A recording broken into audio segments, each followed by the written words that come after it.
మహాగణుడును రక్షకుడైన యేసుక్రీస్తు అత్యున్నతమైన నామంలో ప్రేమధార టీవీ వీక్షకులకు శుభములు తెలియజేస్తున్నాం.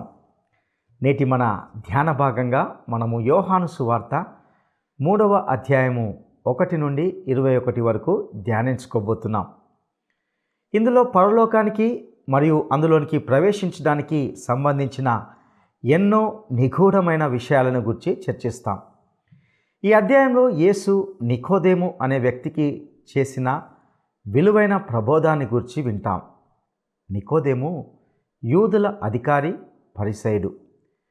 యోహాను సువార్తలో మాత్రమే ప్రస్తావించబడ్డ ఒక ధనిక వ్యక్తి. అతనికి అంతరంగంలో ఒకటి, పైకి ఎన్నో రకాలుగా జీవిస్తున్నాడు. యేసు దేవుడు పంపిన బోధకుడని గుర్తిస్తున్నాడు. దేవుని రాజ్యంను గూర్చి, నిత్య జీవాన్ని గూర్చి యేసు వద్ద సందేహాలు తీర్చుకోవాలనుకుంటున్నాడు. అతని సందేహాలను నివృత్తి చేస్తూ దేవుని రాజ్యం పొందాలంటే కావలసిన మారు మనసు, రక్షణ, బాప్టిస్మంను గూర్చి యేసు విశదంగా చెప్పాడు. ఈ సందర్భాన్ని ధ్యానిస్తూ భౌతిక జన్మ, ఆత్మజన్మ, తిరిగి జన్మించడం, నూతన జన్మ వంటి మాటలు, వాటి అర్థాలను తెలుసుకుంటాం. ఈ నికోదేమును యేసు ప్రభువు సత్యమందు ప్రతిష్ఠ చేస్తున్నాడు. యూదుల అధికారి అయిన నికోదేము రాత్రి అందు యేసు వద్దకు వచ్చి రక్షణ, మారు మనసును గూర్చి కొన్ని విషయాలు అడిగాడు. ప్రభువు ఇచ్చిన జవాబు అతని జీవితాన్ని పూర్తిగా మార్చివేసినట్లుగా చూస్తాం. ఇట్టి ఆధ్యాత్మిక మర్మాలతో కూడిన అనేక సత్యాలను నేటి పాఠంలో మనం తెలుసుకుందామా? ప్రియ సోదరీ సోదరులారా, మీ బైబిళ్ళు తెరవండి. ఈరోజు మన పాఠం యోహాను సువార్త 3వ అధ్యాయం 1 నుండి 21వ వచనం వరకు. సావధానంగా వినండి. యూదుల అధికారి అయిన నికోదేము అనే పరిసయ్యుడొకడు ఉండేవాడు. అతడు రాత్రియందు ఆయన వద్దకు వచ్చి అన్నాడు, బోధకుడా, నీవు దేవుని వద్ద నుండి వచ్చిన బోధకుడవని మేమెరుగుదుము. దేవుడు అతనికి తోడై ఉంటేనే కాని నీవు చేస్తున్న సూచక క్రియలు ఎవడూ చెయ్యలేడు. అందుకు యేసు అన్నాడు, ఒకడు కొత్తగా జన్మిస్తేనే కాని అతడు దేవుని రాజ్యమును చూడలేడు. ఈ మాట నేను నిశ్చయముగా చెప్తున్నాను. అందుకు నికోదేము అన్నాడు, ముసలివాడైన మనుష్యుడు ఏలాగు జన్మించగలడు? రెండో మారు తల్లి గర్భమందు ప్రవేశించి జన్మించగలడా? యేసు అన్నాడు, ఒకడు నీటి మూలముగా, ఆత్మ మూలముగా జన్మిస్తేనే కాని దేవుని రాజ్యములో ప్రవేశించలేడని నిశ్చయముగా చెప్తున్నాను. శరీరమూలముగా జన్మించినది శరీరము, ఆత్మ మూలముగా జన్మించినది ఆత్మ. మీరు కొత్తగా జన్మించాలని నేను నీతో చెప్పినందుకు ఆశ్చర్యపడవద్దు. గాలి తనకిష్టమైన చోట విసురుతుంది. నువ్వు దాని శబ్దము వింటావే కాని అది ఎక్కడి నుండి వస్తుందో, ఎక్కడికి పోతుందో నీకు తెలీదు. ఆత్మ మూలముగా జన్మించిన ప్రతివాడు అలాగే ఉన్నాడు. అందుకు నికోదేము ఆయనను అడిగాడు, ఈ సంగతులు ఏలాగు సాధ్యం? యేసు అన్నాడు, నీవు ఇశ్రాయేలుకు బోధకుడివై ఉండి వీటిని ఎరుగవా? మేము ఎరిగి ఉన్న సంగతులే చెప్తున్నాము, చూచిన దానికే సాక్ష్యమిస్తున్నాము. మా సాక్ష్యము మీరు అంగీకరించరని నీతో నిశ్చయముగా చెప్తున్నాను. సోదరీ సోదరులారా, వింటున్నారా? పండగ సమయంలో అనేకులు వచ్చారు. వారిలో ప్రత్యేకమైన వ్యక్తి నికోదేము. ఆ గుంపునకు యేసు తనను తాను వశం చేసుకోలేదు.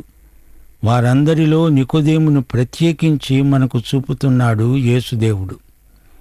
నికోదేము ఒక పరిసయ్యుడు, మతగురువు, ఇశ్రాయేలుకు బోధకుడు, యూదుల అధికారి. ఇతనికి ఎన్నెన్నో ముసుకులున్నాయి. అతడు పరిసయ్యుల మధ్య ఉన్నప్పుడు వారి మనిషి. ఒంటరిగా అతడు వీధిలో నడుస్తున్నప్పుడు దారి ప్రక్కకు తొలగి ఆయనకు దారి ఇస్తారు. అతడు నిలువుటంగి ధరిస్తాడు. అతని దుస్తులకు ఎంతో గౌరవం ఉంది. ఆ జనం వైపు తాను ఠీవిగా చూస్తూ ఉంటాడు. తాను వారందరికంటే పై స్థాయికి, అంతస్తుకు చెందినవాడు. భక్తుడు, మతం అతని నిర్వాకం. మతం ఒక సంస్థగా అతనికి అగ్రపీఠం ఇచ్చింది. ఇన్ని ముసుకుల వెనుక దాక్కున్న ఈ ప్రబుద్ధుడు నికోదేము. ఈ పేరుకు అర్థం అధికారి, సమర్థుడు. రకరకాల రంగులు మారుతూ ఉంటాయి, మాటలు మారుతూ ఉంటాయి. పగలంతా వ్యవహారాలన్నీ చక్కబెట్టుకొని రాత్రికి ఇంటికి వచ్చి ముసుగు దుస్తులన్నీ తీసి వంకెకు తగిలించి అసలు నికోదేము ఒక్కడే కూర్చుని ఉంటాడు. ఇక ఇంట్లో దాపరికమేముంటుంది? మామూలు దుస్తులు, మామూలు మాటలు. సన్నిహితులను సభలో ఉన్నప్పుడు అక్కడి మాటలు వేరు, ఇంటి దగ్గర ఉన్నప్పుడు ఈ మాటలు వేరు. నీవు దేవుని వద్ద నుండి వచ్చిన బోధకుడివని మేము ఎరుగుదుము అంటున్నాడు నికోదేము. మేము అనటంలో తానొక అధికారి అనే దర్పం ఉట్టిపడుతోంది. మేము ఎవరిమనుకున్నావు? పరిసయ్యులం. నీవు దేవుని వద్ద నుండి వచ్చిన బోధకుడివని నేనే కాదు, మేమంతా ఒప్పుకుంటున్నాము, గుర్తిస్తున్నాము, అభినందిస్తున్నాము. అసలు సంగతి ఏమిటంటే అతని మనసులో దేవుని రాజ్యమును గురించిన అనేక ప్రశ్నలున్నాయి. పరిసయ్యులందరికీ దేవుని రాజ్యము అనే అంశం ఎంతో ముఖ్యమైంది. దేవుని రాజ్యం స్థాపించాలి, ఈ పరాయి రాజ్యం రోమక సామ్రాజ్యం కాడిని విరగ్గొట్టాలి. కాని ఎలాగా? నీవే చెప్పాలి. ఒక కార్యాచరణ ప్రణాళికను నువ్వే రూపొందించాలి.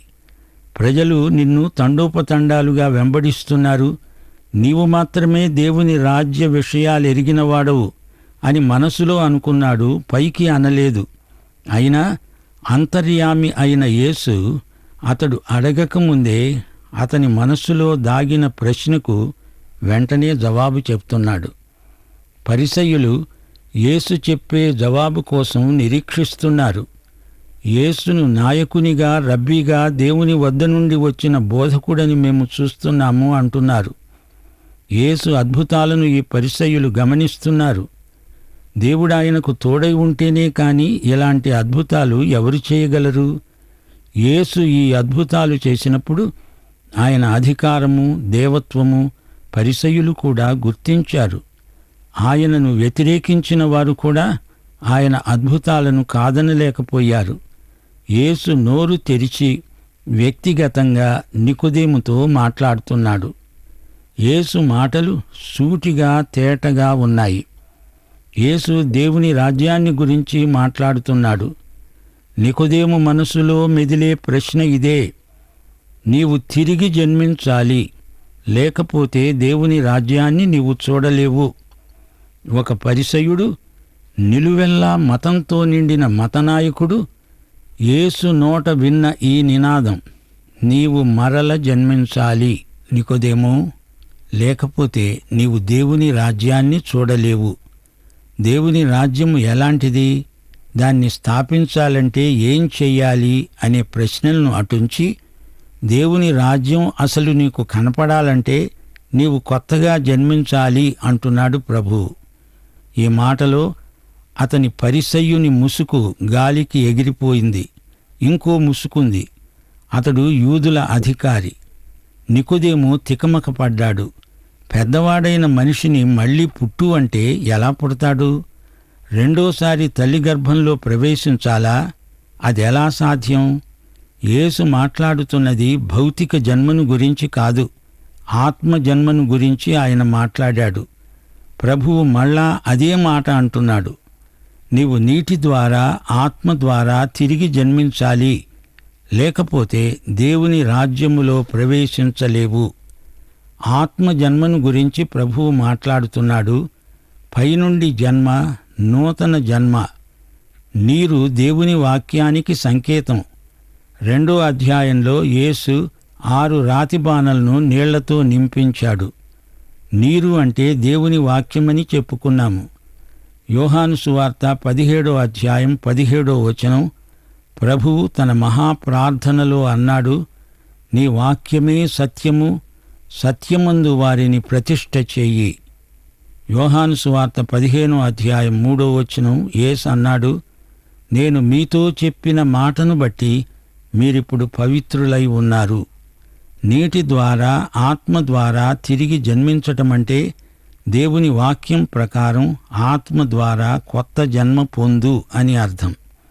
దేవుని వాక్యాన్ని నీ వ్యక్తిగత జీవితానికి పరిశుద్ధాత్మే అన్వయించాలి, లేకపోతే ఎవరూ నూతన జన్మ పొందలేరు. దేవుని వాక్యమనే నీటి ద్వారా పరిశుద్ధాత్మ నిన్ను నూతన జన్మ పొందిస్తాడు. నీవు నీ హృదయంలో నూతన జన్మానుభూతి పొందినట్లు పరిశుద్ధాత్మ సాక్షి. పరిశుద్ధాత్మదే కర్తృత్వం. దేవుని ఆత్మ పనిచేసే విధానం మార్మికం.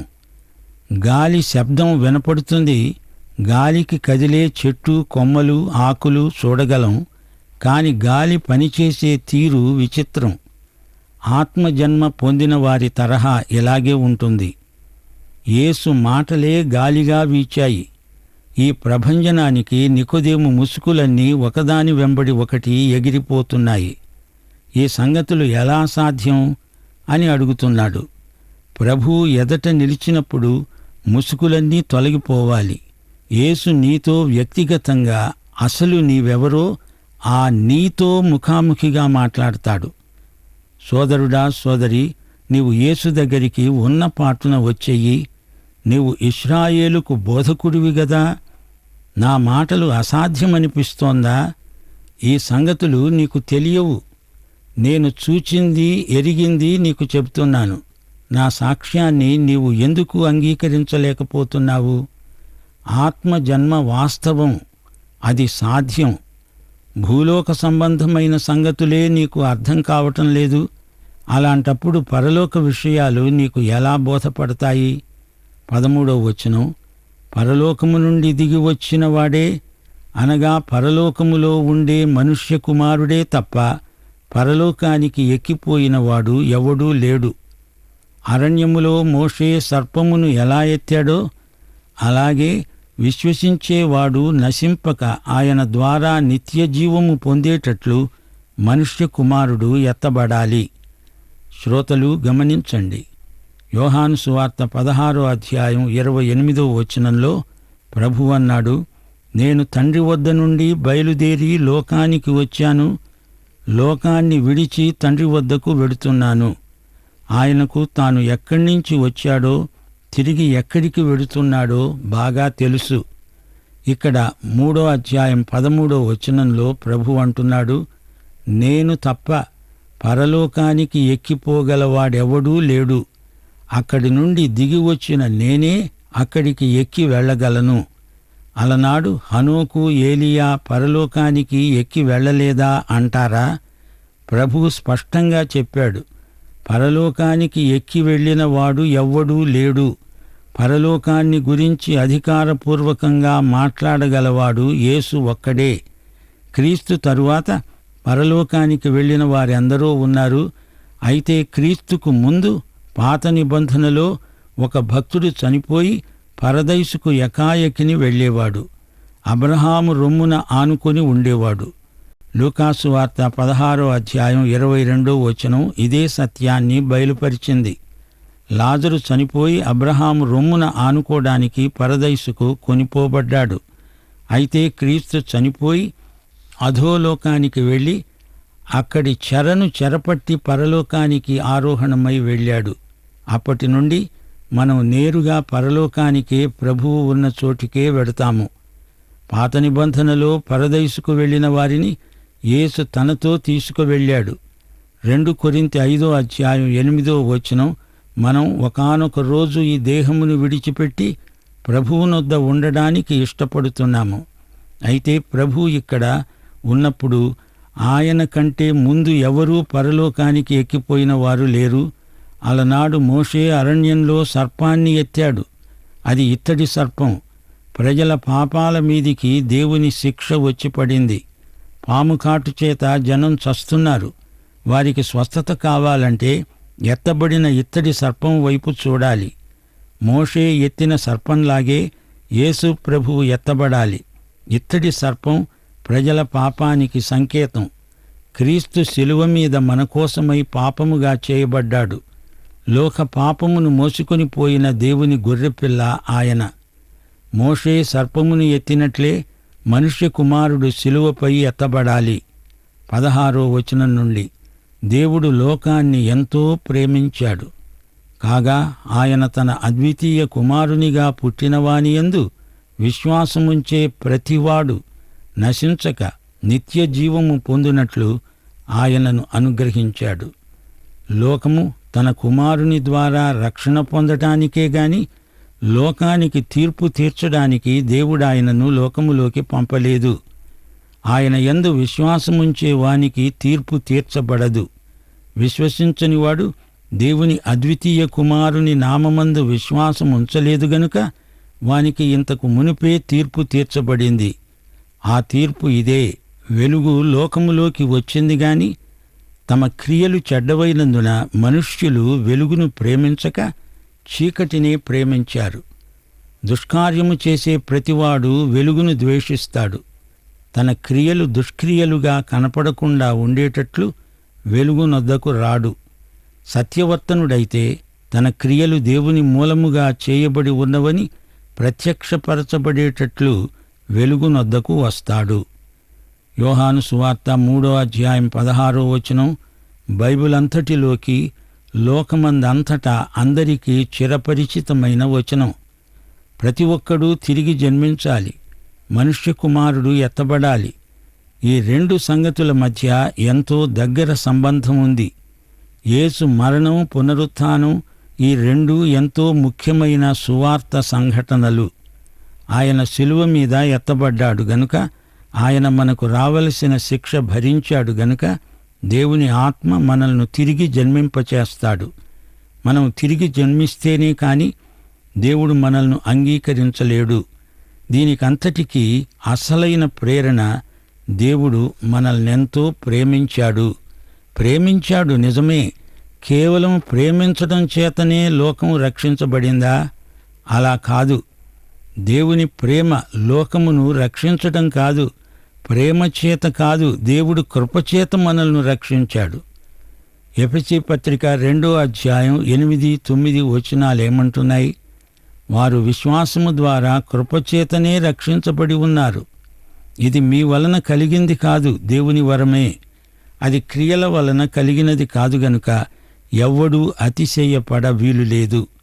అయితే దేవుడు లోకాన్ని ఎంతో ప్రేమించాడు. తన అద్వితీయ కుమారుణ్ణి ఇచ్చాడు. నీకు నాకు అందరికీ ఇచ్చాడు. ఇక్కడ నీ పేరు నా పేరు మనం రాసుకోవచ్చు గనుక మనం నశించం, నిత్యజీవం పొందుతాము. క్రీస్తునందు విశ్వసించాలి, అంతే. మన పాప శిక్షను భరించిన క్రీస్తునందే మన విశ్వాసం. ఇది వ్యక్తిగతమైన విశ్వాస తీర్మానం, విశ్వాస ప్రమాణం. ఆయన నీకు నాకు బదులుగా ప్రత్యామ్నాయంగా శిలువ మరణాన్ని అనుభవించాడు. సోదరా, సోదరి, వింటున్నావా? యేసు మొదటిసారి వచ్చినప్పుడు ఆయన తీర్పరి కాడు. ఒకసారి ఒక వ్యక్తి యేసు దగ్గరికి వచ్చి తనకు తన సోదరునికి మధ్య పంచాయితీ తీర్చమని అడిగాడు. లూకాసు వార్త 12:14 ఓయి, మీ మీద తీర్పరిగానైనా పంచిపెట్టేవానిగానైనా నన్నెవడు నియమించాడు? ఆయన మొదటిసారి రక్షకుడుగా వచ్చాడు. రెండోసారి ఆయన తీర్పరిగా రాబోతున్నాడు. తీర్పు తీర్చటానికి కాదు, లోకము రక్షించబడాలని ఆయన మొదటిసారి వచ్చాడు. ఆయన యందు విశ్వాసముంచని వాడు నశిస్తాడు. ప్రియ స్నేహితులారా, వింటున్నారా? నీవు విశ్వసించి ఉండకపోతే నశించిన వాడవే. దేవుని అద్వితీయ కుమారుని యందు విశ్వసించలేదు గనుక నశించావు, అంతే. యేసు నామం రక్షించే నామం. ఆ నామమందే రక్షణ పొందాలి. ఆయన నామమందు విశ్వసించిన వారికే నిత్య జీవం. ఈ అధ్యాయమంతా యేసు నికోదేముకు చేసిన ప్రబోధమే. నికోదేము ఒక పరిసయ్యుడు. మెస్సియా తీర్పరిగా, న్యాయాధిపతిగా వస్తాడని పరిసయ్యులు నమ్ముతారు. పాత నిబంధనలో మెస్సియా రాకడ 2 దృక్కోణాలలో చూపబడింది. ఆయన రక్షకుడుగా వచ్చి మన కోసం మరణిస్తాడు, మన పాప శిక్ష భరిస్తాడు. రెండోది, మనకు తీర్పరిగా వస్తాడు. పరిసయ్యులు మొదటి సత్యాన్ని గుర్తించక ఆయన తీర్పరి మాత్రమే అనే అభిప్రాయాన్ని స్థిరపరుచుకున్నారు. 2 కీర్తన 9 ఇనుపదండముతో నీవు వారిని నలగగొడతావు. కుండను పగలగొట్టినట్లు వారిని ముక్కలు చెక్కలుగా పగలగొడతావు. దానియేలు గ్రంథం 7వ అధ్యాయం 13-14 వచనాలు. సకల జనములు, రాష్ట్రములు, ఆయా భాషలు మాట్లాడేవారు ఆయనను సేవించేటట్లు ప్రభుత్వము, మహిమ, ఆధిపత్యము ఆయనకియ్యబడ్డాయి. ఆయన ప్రభుత్వము శాశ్వతమైనది, అది ఎన్నటికీ తొలగిపోదు. ఆయన రాజ్యము ఎప్పుడూ లయము కాదు. 45వ కీర్తనలో మెస్సియా నీతిరాజు. యెషయా 11:42 అధ్యాయాలు మెస్సియా నీతి తీర్పును గురించి మాట్లాడతాయి. యేసు ప్రభు అంటున్నాడు, దేవుడు తన కుమారుణ్ణి మొదటిసారి రక్షకుడుగా పంపుతున్నాడు, రెండోసారి ఆయన తీర్పరి. లోకమును గురించిన ఈ ఏర్పాటు విమోచనాత్మకమైనది. క్రీస్తునందున్న వారికి శిక్షావిధి లేదు. క్రీస్తునందు లేని వారికి అంతకు ముందే తీర్పు విధించబడింది. నశించిన దానిని వెదకి రక్షించేదే సువార్త. ప్రియ సోదరుడా, సోదరి, నీవి క్రీస్తును నీ రక్షకునిగా, ప్రభువుగా అంగీకరించి రక్షించబడ్డావా? పాఠం సమాప్తం. ప్రార్థన చేసుకుందాం. పరిశుద్ధ దేవా, నీకు మా హృదయపూర్వకమైన కృతజ్ఞతాస్తుతులు. నీ ప్రియకుమారుడైన యేసుక్రీస్తు ఒకసారి ఈ లోకానికి వచ్చాడని, రెండోసారి రాబోతున్నాడని, ఆయన యొక్క మొదటి రాకడ, రెండవ రాకడ మధ్య కాలములో మేమున్నామని, కాలము అంతమైపోతున్నదని, అంచున మేమున్నామని, నీ రెండవ రాకడ అతి సమీపమైనదని మరి ఒకసారి మాకు జ్ఞాపకము చేసినందుకు నీకెంతో కృతజ్ఞులం.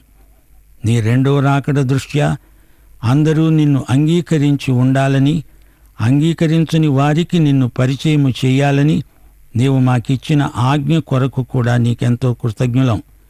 నీ సువార్త భూదిగంతాల వరకు ప్రకటించడానికి నీ బిడ్డలమైన మాకు మరి ఒకసారి గొప్ప సవాలు దయచేసినందుకు నీకు స్తోత్రం. నికోదేముతో నీవు చెప్పిన మాటలు మాలో ప్రతి ఒక్కరితో కూడా చెప్తున్నావు. నీ మాటలు నిత్యజీవార్థమైనవి.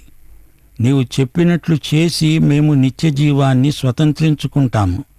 అట్టి కృప మాకందరికీ వాగ్దానము చేసినందుకు నీకు వందనములు సమర్పిస్తూ మా శ్రోతలందరినీ నీ హస్తాలకు, కృపావాక్యమునకు అప్పగిస్తూ యేసుక్రీస్తు వారి పరిశుద్ధ నామమున ప్రార్థన చేస్తున్నాము తండ్రి. ఆమేన్. ప్రియులారా, ఇంతవరకు మనము నికోదేము అనే వ్యక్తి జీవితం నుండి ఎన్నో శ్రేష్టమైన పరలోక సత్యాలను తెలుసుకుని ఉంటున్నాం. నికోదేము ఒక పరిసయ్యుడు, మత గురువు, ఇశ్రాయేలుకు బోధకుడు, యూదుల అధికారి. ఇతని జీవితంలో ఎన్నెన్నో ముసుగులు ఉన్నట్లుగా చూశాం. నికోదేములో దేవుని రాజ్యంను గూర్చి, అనగా పరలోకాన్ని గూర్చి తెలుసుకోవాలనే ఆశ ఉండింది. దేవుని రాజ్యం ఎలాంటిది, దానిలోకి ప్రవేశించాలంటే ఏమి చేయాలి అనే ప్రశ్నలకు ప్రభు ఇచ్చిన అనేక విశిష్టమైన జవాబు నేటి మానవాళికి ఎంతో అవసరమైనదిగా ఉన్నది. దేవుని రాజ్యంలో ప్రవేశించాలంటే నీవు క్రొత్తగా జన్మించాలి అని ప్రభు అంటున్నాడు. ఈ మాటల్లో అతని పరిసేని ముసుగు, మత సంబంధమైన ముసుగు గాలికి ఎటో ఎగిరిపోయింది. నికోదేముతో ప్రభువు ఆత్మరక్షణ యొక్క ప్రాథమిక సత్యాలను మాట్లాడాడు.